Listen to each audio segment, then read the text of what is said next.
Instinctually, I just stuck my leg across there to hold the gate from swinging shut on my rifle. And as soon as I got the gate pushed all the way back open with my right leg, I took a 3-round burst from an AK. At the bottom of what we think about service is the idea that we don't get to do what we want. We have to do what is needed. For the better part of Nicholas Moore's career, what you might call the glory of battle was overshadowed by the darker aspects of war and the trappings of a service to a cause greater than yourself. When the grenade was called, he stayed right there, right by my side, at the cost of his own life.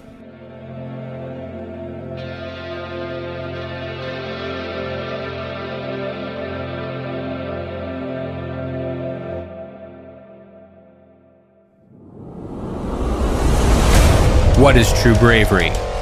What makes a hero a hero? Tested by the worries of what's happening at home, thousands of miles away, and the reality of what you're facing here and now. When your life is in danger every second, and it's either kill or be killed. From Wondery and Incongruity Media, this is Anthony Russo, and this is War.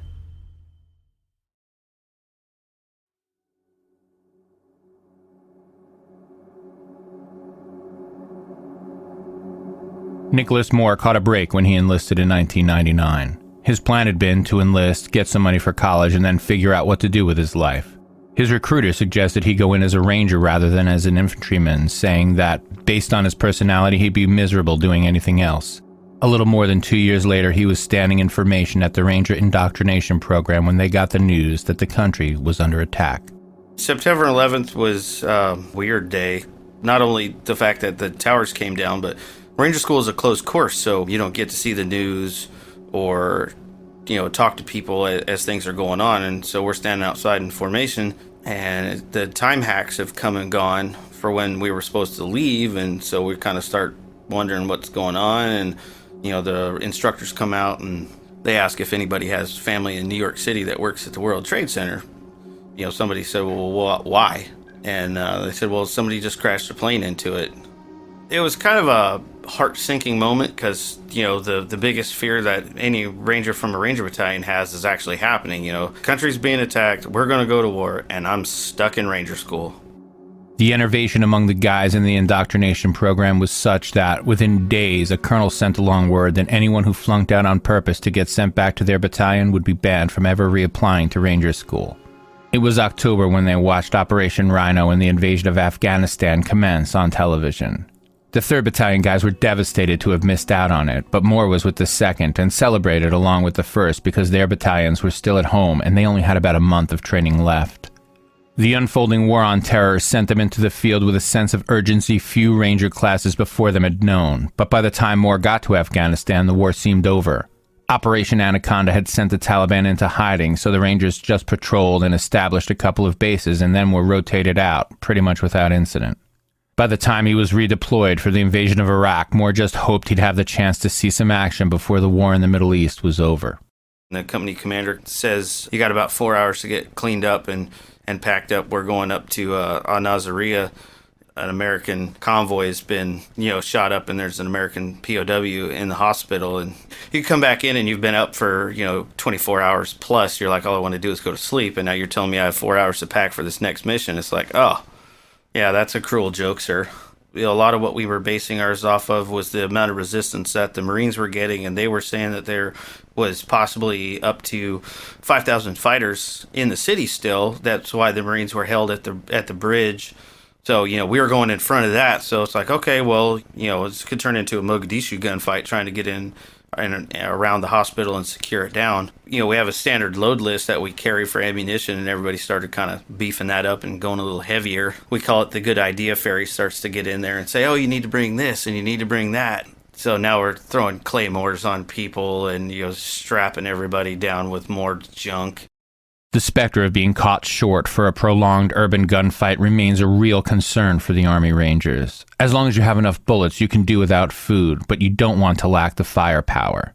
The downside, as they would discover, is that you have to lug everything, so it's a balancing act between the good idea fairy and the practical concerns involved with carrying 20 to 30 extra pounds.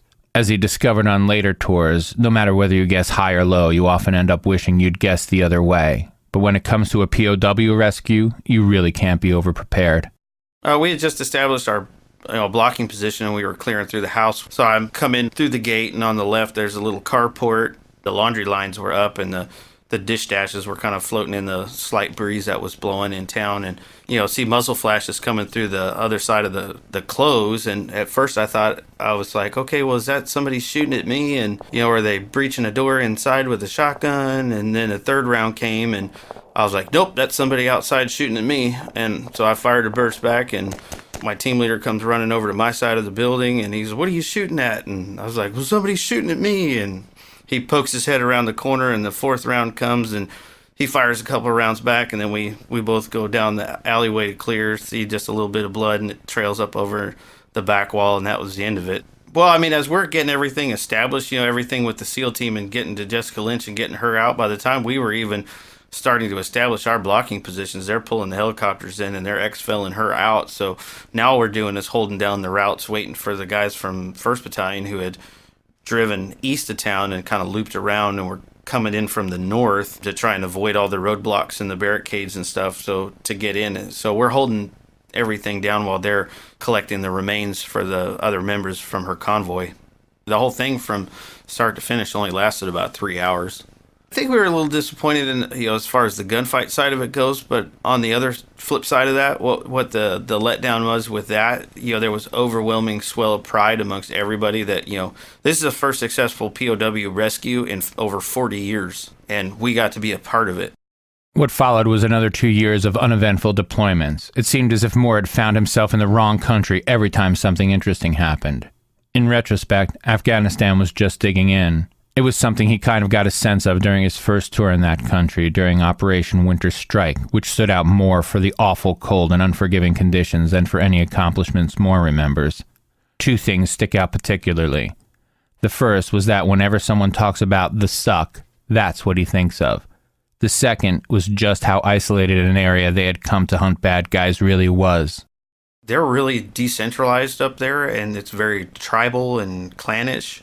So when we start going up there, the first thought was that, well, the Russians are finally coming back up in here. And that was kind of the running joke, is that, the Russians are still here. And then they find out that we're Americans, and they think that we're over here and we've chased the Russians away. And it's like, no, the Russians been gone for like 10 years. So the last 10 times it snowed, they haven't been here. So that was kind of like the recurring theme. Every time we'd bump into a new village, everybody's like, oh, you're here to get rid of the Russians. We're like, no, they left on their own, and they did it like 10 years ago.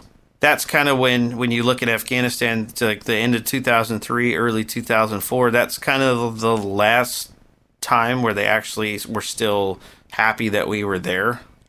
And then it starts to, okay, well, you guys have chased the Taliban away and Al-Qaeda's gone, and now we don't want you in our country either. So, now we're going to start fighting you because we want you to leave too.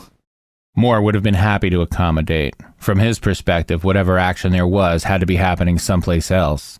He got married and continued training and deploying in short, uneventful bursts for most of 2005. And then, while finishing up a tour in the Korengal Valley, Moore got pulled into another action that would take its place in U.S. military legend and lore. So in 2005, we ended up going to Afghanistan, and we didn't really do a ton of anything. I think we may have done maybe 10 missions. And then we're like, oh, this thing is finally starting to end because we're hearing all this stuff that's going on in Iraq and all the fun that those guys are having. And, their operational tempo is really high, and we're over here like waiting in the kiddie pool. And then we get the word that the SEALs are going to go out and they're going to conduct what's called Operation Red Wings. And they're going to insert a 4-man reconnaissance team up in the Konar and try and gather some first-hand intelligence. We all kind of were puzzled that you're going into Konar and you're taking a 4-man SEAL team. It doesn't really sound like the smartest decision. They launched the mission on the 27th, and it was uneventful for them all the way through the morning of the 28th, and then they got compromised by some goat herders in the mountains and started a run-and gunfight for that SEAL team. SEALs Michael Murphy, Matthew Axelson, Daniel Dietz, and Marcus Luttrell were missing and out of contact. Command scrambled a quick reaction force to support and/or extract the team, but that mission went sideways as well, with the Special Forces helicopter being shot down. All 16 aboard were killed. Moore, who had just been elevated to squad leader, heard all of the news at once. The Rangers were tasked with recovering the helicopter, its crew, and the 8 Navy SEALs aboard, and then continuing the hunt for the 4 SEALs who'd lost contact. The timeline called for a 12 to 24-hour mission, but the rain pushed back the initial response overnight. By the time it was all said and done, Moore and his Ranger platoon would be in the field for much longer than that.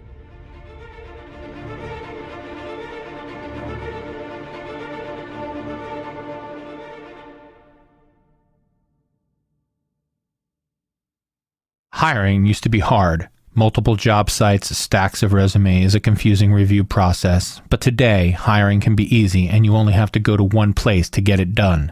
ZipRecruiter.com/thisiswar. ZipRecruiter sends your job to more than 100 of the world's leading job boards, but they don't stop there. With their powerful matching technology, ZipRecruiter scans thousands of resumes to find people with the right experience and invite them to apply for your job. As the applications come in, ZipRecruiter analyzes each one and spotlights the top candidates so you never miss a great match. ZipRecruiter is so effective that 80% of employers who post on ZipRecruiter get a quality candidate through the site within the first day. And right now, my listeners can try ZipRecruiter for free at this exclusive web address, ZipRecruiter.com/thisiswar. That's ZipRecruiter.com/THISISWAR. ZipRecruiter.com/thisiswar. ZipRecruiter, the smartest way to hire.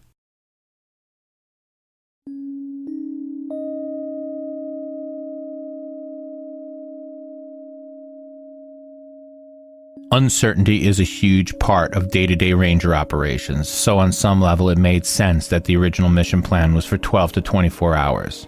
They needed to account for the 16 service members who likely were lost in the crash and get the bodies or the casualties extracted. Then, it was just a matter of catching up with the 4 SEALs if they were still alive and exfiltrating them from the scene and back to the base. What people don't realize is that when helicopters get shot down in Afghanistan or even in Iraq, it's not that we're not going to put troops back up there and we're not going to send helicopters back up there, but we have to put all the pieces together to support these lift assets to get in there. People go, why did it take, 6 hours to launch the second rescue effort? Well, we just had a helicopter get shot down and, we can't just fly an unescorted helicopter up in there and put troops on the ground. You're on one of the most important missions that you could be on, as combat search and rescue. It sounds like it's this horrible thing, but I mean, in actuality, you're the guy that's going in to make sure that hurt, injured, and wounded get medical attention, they get flown out, and that, guys that are killed get to come home. Things started going wrong before they were even on the ground. There was no good landing zone, so the Rangers had a fast rope out of the back of their helicopter 60 to 80 feet down to the rugged, heavily treed terrain.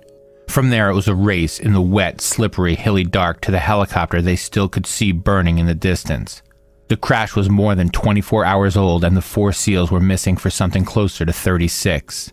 The Afghan fighters had long since bugged out, and the Rangers could see their campfires on the distant ridges. They noted their positions for a later time. For now, the platoon had the mountains' dangers and the mission's urgency as their enemies. Even then, we still had some injuries to some guys that probably should have been medevac, but there was not a way to. So they just had to deal with, the sprained ankles. And we had one guy with a broken arm that should have been medevac, but, you can't land a helicopter, and they just did a 100-foot fast rope. So, he's wearing just a splint on his arm. And luckily for him, he's a radio operator, so he just needed one hand. It took us most of the night to get there. I think we got there about an hour before the sun came up. Nobody was left alive. Everybody had died in the crash because the helicopter turned into a fireball when it got shot with an RPG. So it was, just recovered the 16 bodies at the crash site. And they started collecting the remains up and bagging them and moving them back up onto the, right as the sun came up. And I would say probably by about lunchtime, they were done. The next problem was to get the fallen and the guys who'd been injured on their way to the crash site home. Moore's team had just returned from a Master Breachers class before their deployment, so they grabbed up some charges and set to creating a clearing where one hadn't been. The work took hours. Just before nightfall, they were able to put the dead and the injured on a helicopter and return their minds to answering the next big question. What happened to the 4 Navy SEALs? So we still don't know the fate of this SEAL team that's lost. They've dropped out of comms and they've never come back in and reestablished communications. So, are they alive? Are they dead? Is the radio shot? Did the Taliban or the Al Qaeda, do they have control of their equipment and they're messing with this? So you see the variables of all the things that are kind of playing with this decision to, okay, we're going to send about a 15-man Ranger element. We're going to go down the mountain and we're going to figure out what this is. And of course, the lovely mountain rain starts to come in and it rains on us all night long. And so guys are slipping and sliding down this narrow little trail. And, it's just it was a miserable night. It was one of those ones where, like, if you don't find something to laugh at, it's horrible. So everybody's slipping and falling and we're laughing at each other and it's kind of, trying to take the misery out of it. Eventually, one of the guys slipped off a terrace and was spared a 200-foot fall to his death by a ledge. The Rangers called it a night. But without cover and between the adrenaline and the relentless rain, nobody really slept. They had only been in the field 24 hours at this point, but it was clear they were nowhere near completing their mission. The forward observers continued marking the campfire positions of the Afghan fighters across the valley. They would get theirs before it was all said and done. In the morning, they called for a resupply and got word that a Special Forces detachment was catching up with them, so they held fast, drying their clothes as best they could before linking up with the SF guys and heading toward a nearby village. The Special Forces team wanted to approach the village elders and ask about the SEALs. The Rangers wanted to start kicking in doors. In the end, they split the difference, with the SF guys heading down to have tea and the Rangers kicking in doors. I hate to use the term, it's just a typical Afghan village in the mountains. It's, terraced construction, so, my house might be on top of your house as it starts to go down the ridge. Not really big. There might have been maybe 25 structures in the village. Well, we only kicked in the doors on maybe 8 to 12 houses, and then Jason called on the radio and said there was 3 people coming up from the bottom of the draw. And at this point, we kind of knew that somebody had survived because there was this note that had reached the base at Asadabad. So as all of this, us coming off the ridge, all this information is starting to dump down at the same time and it's getting disseminated to us. So we knew that there was one confirmed American survivor. And so when you see a 6-foot-tall person in Afghanistan with, a big black beard and bushy hair, and it's not, brown-skinned individual like the Afghans are, then you're like, okay, well, we got him. So we stopped smashing in doors and we said, sorry, and if you want some money for your smashed in doors, come out here and talk to these guys and they'll pay you. Sorry. The Rangers' mission had been successful so far, but it wasn't a triumph by any means. They'd recovered the bodies of their fallen comrades and located a portion of the missing SEAL team, Marcus Luttrell, whose own struggle would be recounted in the book and movie Lone Survivor. But the longest, most difficult part of the mission still was in front of them. The SF team's medic and our medic were treating Marcus for his injuries. And, we started trading some intelligence of, where were you guys at? What happened? How did all this play out? And then, ultimately the question comes down is, well, you guys were 2 days ago, you guys were a 4-man reconnaissance team. Now there's just you. Where's everybody else? And it's one of those, he just said they're dead. And it was like, oh, okay, but where? And he just, points up to the ridge and he said, I don't know, man. We were just in a downhill gunfight and I ended up by myself. So they're up there somewhere. And it's kind of one of those frustrating moments for us because, it's like, oh, awesome. It's a needle in a haystack. The mountains of Afghanistan present a particular challenge, especially when you're conducting a search. In addition to the awful weather, there are these rocky crevices with treacherous footing and severe inclines where you can walk miles up but cover less than half that distance laterally. Moreover, since you're looking for any evidence at all, the going is incredibly slow and, just as with that last body recovery mission, it's a question of success without victory. So we got Marcus out, and then the next day, the remaining portion of our platoon started pushing down off the top of the mountain, and we started clearing from below the village up through the bottom of the draw until we bumped into each other. And, did you find anything? No, we didn't find anything. And then kind of they took a break, we took a break, and we're just kind of, in the top half of the climb, they found The first two remains, they found him by accident. One of the guys lost his footing and slipped in this little washout and ended up, face down on top of both of them. And so then it was, he got freaked out, and then he said, okay, well, I found two. And so then they had to figure out, they're on the side of the mountain, and it's really steep up there. I mean, so then they had to try and figure out how to get these two guys, back to the top. So they had to wrap them up in ponchos and try and make a litter out of some sticks and logs and things that they had found, and kind of drag these guys back to the top, and then call another medevac in and do basket retrieval to get them off the top of the ridge, because it was going to take too long. After the Jessica Lynch rescue, Moore was involved in the hunt for the guys on the 52 Most Wanted. He'd been back and forth to Iraq and Afghanistan on multiple tours and missions that were more or less successful, but what sticks out with him more than the firefights and clearing houses is enduring the suck that was the day-to-day in the deserts of Iraq and in the mountains of Afghanistan, and the guys who didn't come back, and what that took. The Rangers provided muscle for the Delta and SEAL Team special operators, who they refer to as Secret Squirrel guys. When you're working out on the edges like that, though, there aren't a lot of half successes. It's often either triumph or disaster. Moore had been a Ranger for a decade when he got his turn to be platoon sergeant, overseeing actions on what was shaping up to be another relatively uneventful tour in Afghanistan. The war in Iraq was over, and there was a significant push to clean up in Afghanistan as well. Bin Laden was dead, and other leaders were in the crosshairs. Afghanistan was popping, with special forces running missions, and the Rangers were there to provide muscle and support as needed. Then, on August 6, 2011, Extortion 17 was shot down carrying members of SEAL Team 6 and their dog, along with some Afghan soldiers. It would be the deadliest night in Special Forces history. Moore and his platoon, who were involved in the assault on Objective Lefty Grove, were in mid-chase when they got the news. Drop our target, Extortion 17, move to recover, secure the crash site again, and, recover the 38 killed on that crash. I'm already in my mind, I know what we're walking into, but I'm the only guy in my platoon that's there and on the ground for the one in 2005.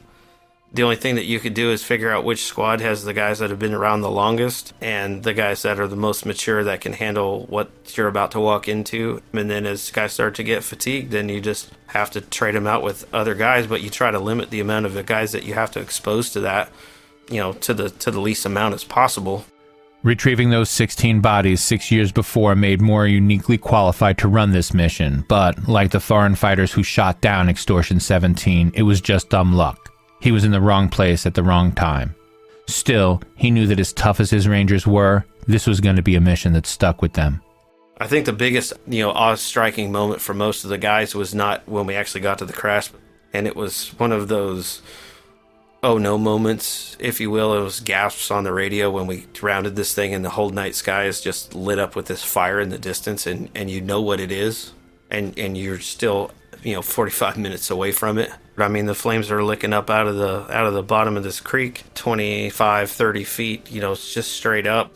Things are still exploding, ammunition still cooking off from the fire and the heat. Fuel cells are exploding that haven't, ruptured yet from the helicopter. Everybody wants to run straight to the fire, and it's great, but you have to kind of say, well, this is a crash and people get thrown from crashes. It took an hour for them to cover the distance, moving as fast as they could down an IED-heavy road and hoping for the best.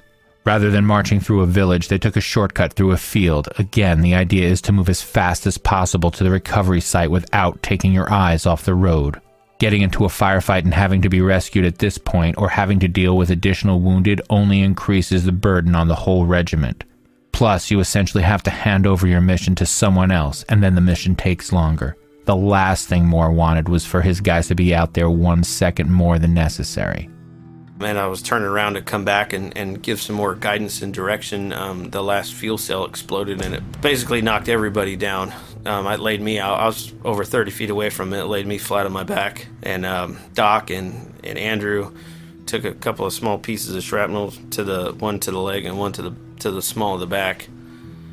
Andrew got a blister on his back, and Doc had a piece of shrapnel stuck in his calf. they're pushing in as tight as they can get, as long as they can stand the heat, and they're starting to collect some of these guys that are on the outlying edges of the fire.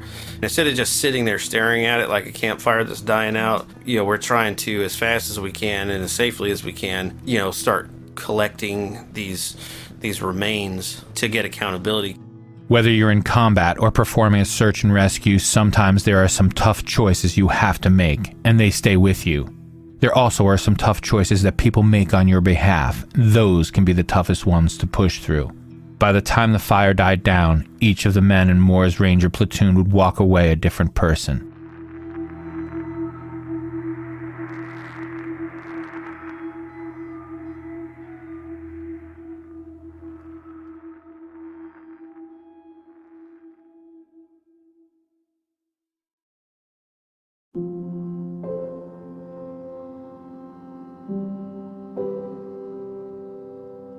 Time and again, when we hear stories of the people who have served, it's easy to lose sense of the vastness. This is a small number of soldiers, well-trained and well-armed, but still on their own in the vast wilderness, and sometimes technology just can't do the job alone. The only thing for it is to put one foot in front of the other, use your hands and your brains to solve problems and endure hardships and do the best you can when there's no good option. As they set to recovering and sending home the remains of the SEAL team, each ranger understood the solemnity of the moment and the responsibility they bore. The hardest part of the whole thing was that the dog handler, he had grabbed the dog as the helicopter had gotten shot, so it started to spin. He grabbed the dog to hold on to it. He's responsible for controlling the dog, so his natural instinct when something happens like that is to grab the dog, to keep it from becoming a flying object inside the helicopter. And then after the crash, he's still holding on to it. And so, he died holding the dog. So, that was the hardest part was, how do we take this individual and this dog and separate the two? So, it becomes one of those, it becomes one of those really just bad decisions that you have to make, that you have to tell somebody, hey, we have to, they have to be separated, and there's, it's better to break the dog in half than it is to tear somebody's, an American, service member's arms off. So we ended up having to, grab the dog by the back legs and the front legs and kind of folded him until it just broke. The Rangers had been on the ground for 32 hours by the time they got the bodies loaded and their relief arrived, but their day was going to get a lot longer still. Given the recent shootdown, they couldn't be exfiltrated during the day. They sprinted up the mountain to the ridge from where they could be safely exfilled 15 minutes before the sun broke. 10 minutes later, they were on the chopper, and in another 10, they had put back down at the base. But it was a different base than they had left. An emptier one. The SEAL team commander was on the helicopter. He flew into exfil with us just to ride, and he wanted to talk to everybody, about what had happened. And we just kind of stayed there. We let him say what he needed to say. The buses were there for us to get on to ride back to the camp from the flight line, and I just said, hey, just take a minute and just think about what has just happened, and if you need a minute, just take a minute. Because there's no shame in anything that I've asked you to do or that you've done. I mean, you should be extremely proud of yourselves, and it's okay if nobody's going to hold it against you if somebody has a tear in their eye. I think most guys, we were okay when we got off the helicopters. When we got back to the camp, and it's like walking into a ghost town.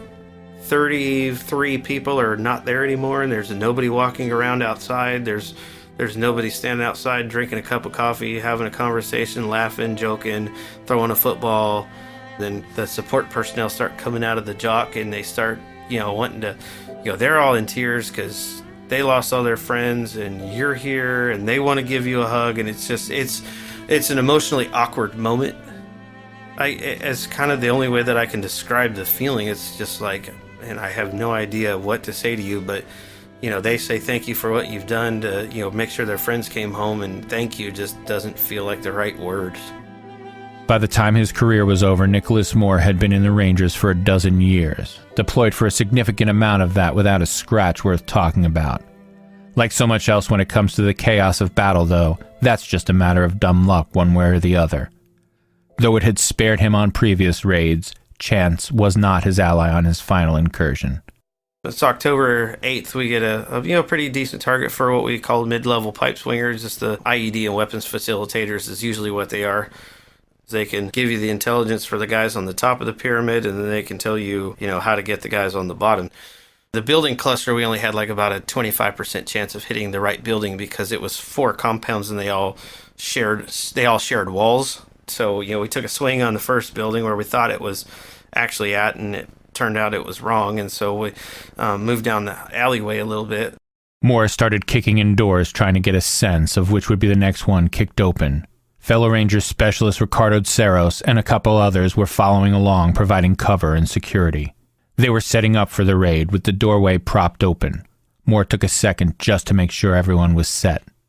So now we have an open door, so I get a gun barrel in there, and then third squad shows up right behind me just like 10 seconds later. And Ceros is off on my right, and he's pulling security on 2 more doors down the alley from us. And, Sean's on the other side of the gateway from me, and he's got the rest of the squad there with him. He had been holding the gate door open, and so he let go of it, and it started to swing shut. And I, instinctually, I just stuck my leg across there to hold the gate from swinging shut on my rifle. And as soon as I got the gate pushed all the way back open with my right leg, I took a 3-round burst from an AK. 1 round through the right thigh, 1 round through the right arm, and then the third one skipped through my helmet. The first round impacted in my leg, and it just felt like somebody had hit me with an 8-pound sledgehammer on a full swing. It was just total shock and just pain.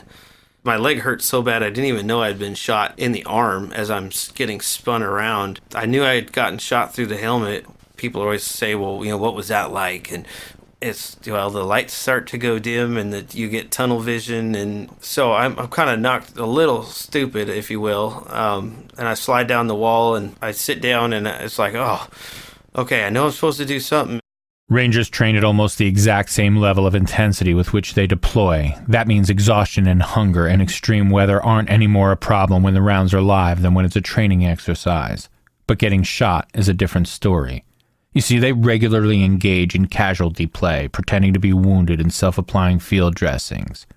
But having gone more than a decade without a scratch, the reality of the wound and the fog of action set Moore back for a second. Eventually, he found his tourniquet and got it on. Around him, the firefight just intensified. Just a minute, maybe a minute or two has gone by in my perception of time. You get the call that, grenade has been thrown out in the alleyway. And so it's like, well, I can't stand up and move. So all I can do is slide over and lay on my left side and let my rear end get hit. And, I couldn't feel anything because my leg was numb from having been shot. So I knew I'd gotten hit in the leg by it because there was no way to not get hit by it because there wasn't that much space out there. And all I heard was moaning in the night. It was Ceros had gotten a hit with the shrapnel, and he had fallen down from it, and he was laying kind of just off my feet in the alleyway. And there was a lull in the gunfire kind of ceased there for a minute or two, and Garrett had been standing right there next to me, and he asked me, could I walk? I said, yeah, I can walk. Just stand me up. And Doc's coming down to help and, asked me if I'm okay. And I said, no, I'm fine. Just help Ceros. And I started, making my way out. And I just remember, looking down in the moonlight and seeing this enemy fighter in the alleyway who's dead. And in my mind, I'm like, I've only been sitting on the ground for like a couple of minutes. Where did he come from? In actuality, it's about 10 minutes. I get about halfway to where I want to go, and my leg starts falling asleep, and our other medic's coming in, and he's asking me if I'm okay, and I said, yeah, I'm okay. I can't feel my foot, though, and I don't want to fall on my face. So, give me a shoulder to hang on to, and Doc sits me down, and he's looking me over, and he says, well, you need another tourniquet because your leg's still bleeding. And then all I could do was curse at him because it hurt really bad, and then by that time, Ceros was coming out, and he was way worse off than me. So I was telling Doc to, go help Ceros. So I'm banged up. I'm still trying to direct the fight that's going on, trying to move, elements around. And I was doing okay as a casualty, and I knew that I'd been shot and was kind of messed up. And I didn't really start to panic about anything until they cut my armor off me and they took my radios away. And I was just, the reality of everything kind of solidified in my mind that, I'm about to get medevaced out of here. The Rangers had more than a dozen Purple Hearts awarded that night and 2 Silver Stars. One was for Sean, who was shot in the arm and kept fighting until an Apache helicopter took down the entire compound with Hellfire rockets. The other one was awarded to Specialist Ricardo Serros, posthumously. Serros stayed right there, and instead of taking cover when the grenade was called, he stayed right there, right by my side, at the cost of his own life, to pull security on those two doorways and to make sure that, nobody would interfere with the casualties we had where I was. And then afterwards, that was probably the hardest part, was meeting his family, not because I didn't want to, but because, that can go one of two ways. They're either going to, be proud and accept the fact that, what their son did and embrace you, or they're going to hate you. And so when you have to try and explain, all of this happened and I survived and he didn't, it's just always kind of one of those hard things. It went really great. His dad was is a vet and had served in the Army in the 80s. So his dad, ultimately knew what his son had signed up to do when his son signed up to be a Ranger. And he said, unfortunately, he's not here, but you are, and he did his job and he did what he was supposed to do. So I can't be, I can't hold that against you. That's just the way things happen. And, he said, I'm just really proud that he didn't let himself down. Although he technically served another tour, Moore spent the first part of it behind a desk. The assignment exacerbated his wound and infection set in. Moore had exactly no plan for life after the Army. He had signed up as a lifer before the War on Terror even started and had been confident that he'd do 20 years. He was 6 years shy when he was medically retired. That's kind of the hard part for when, guys sign up to be in the military and they get injured and going through the process of rehabilitation and trying to come back on duty, and then they say, no, you're going to be med boarded, and then it's, you kind of just get dumped out, and here you go. I hope you were smart enough to have figured something else out. I started working through the VA system, and my wife started pointing out a lot of things that I was trying to hide that I didn't have, short-term memory issues, and a lot worse issues with my leg than what I like to lead on with people. And so now I'm 100% disabled from the VA, and I draw disability from Social Security. Moore was invited onto a television show called Grateful Nation with Tim Abel, and during the production, his story captured the host's attention. From there, Moore started working with another veteran on the book Run to the Sound of the Guns, an account of Moore's life of service. The toughest thing for so many people transitioning out of the military is finding a way for their life to continue to mean something special, to be extraordinary. The disconnect is it's hard to do extraordinary things in day-to-day America. But holding close that sense of living up to a higher set of ideals and finding a way every day not to let yourself down, that's a challenge worth meeting. And for now, that's the best plan that Nicholas Moore has.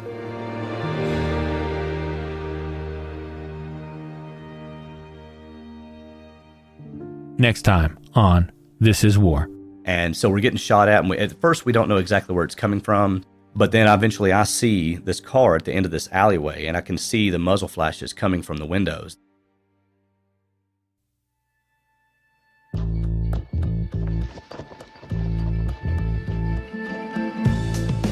Are you a combat veteran, or do you know one with a story to tell?